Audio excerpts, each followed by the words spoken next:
Now what up? If you were following the last video, I got rudely interrupted and the video got stopped.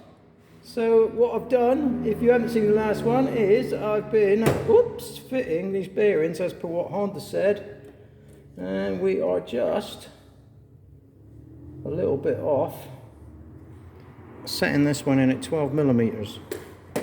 So in order to set it in 12 millimeters,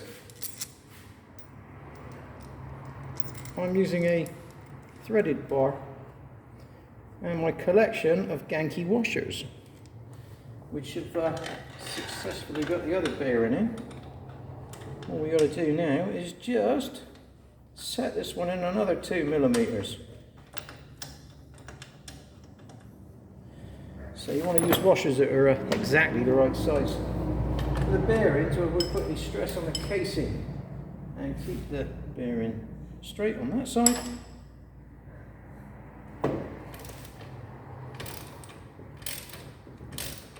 I should think that was 2 millimeters. Right.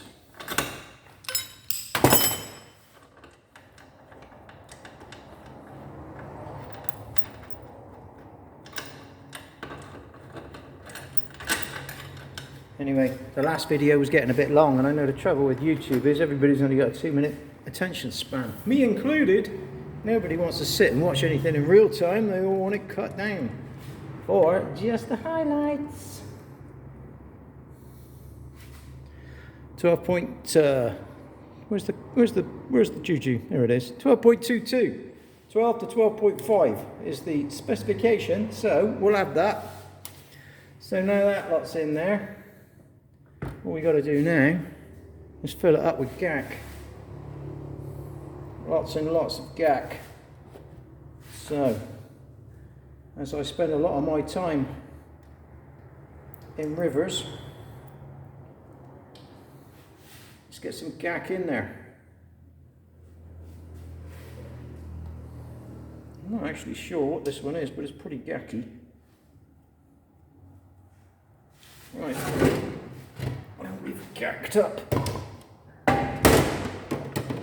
one side,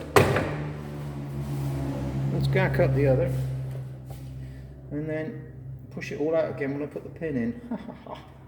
Right, get that right in there. There's no grease nipples on these things, but there is a nice little recessed dimple at the bottom there, so you could put a grease nipple in. Or, as these bearings have lasted 7 years of abuse, you could just say sod it and leave it. Which is probably what's going to happen here. Right. Let's just get some of this smear off of me a minute. While we get the pin out.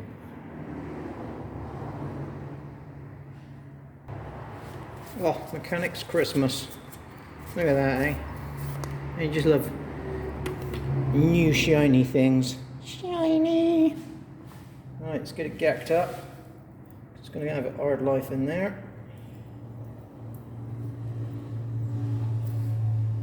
In you go, my friend, to your new home.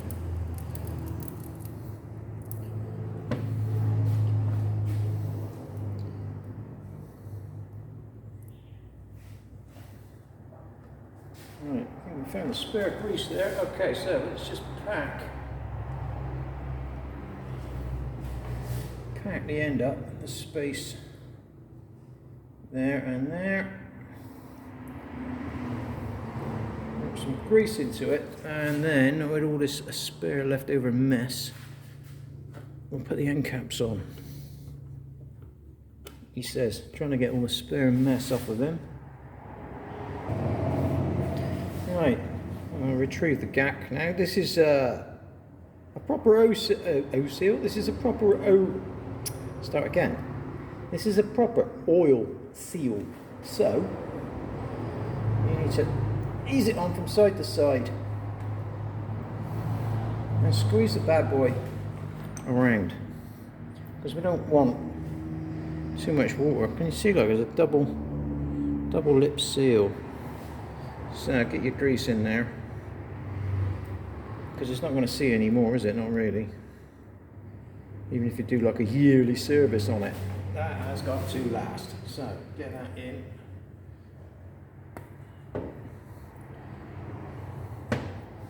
Squeeze that on there, and I suppose really that is job done. Well, apart from the front part, horsing it back into the bike. So I'm going to do some horsing, and I'll speak to you lot, all three of you, when Susan allows it, later on. Oh, by the way, if you'd like to subscribe to this channel, I only need about another 922 more, and then I can be monetized. And if I get monetized, I might be able to afford a new pair of shoes. I mean, just look at this, people. We are on our asses here. So, help me out. Subscribe. Like it. Leave loads of comments. Especially if you're the spam bot that tells me to check out your profile, which I don't do because you're a spam bot. But anyway, later.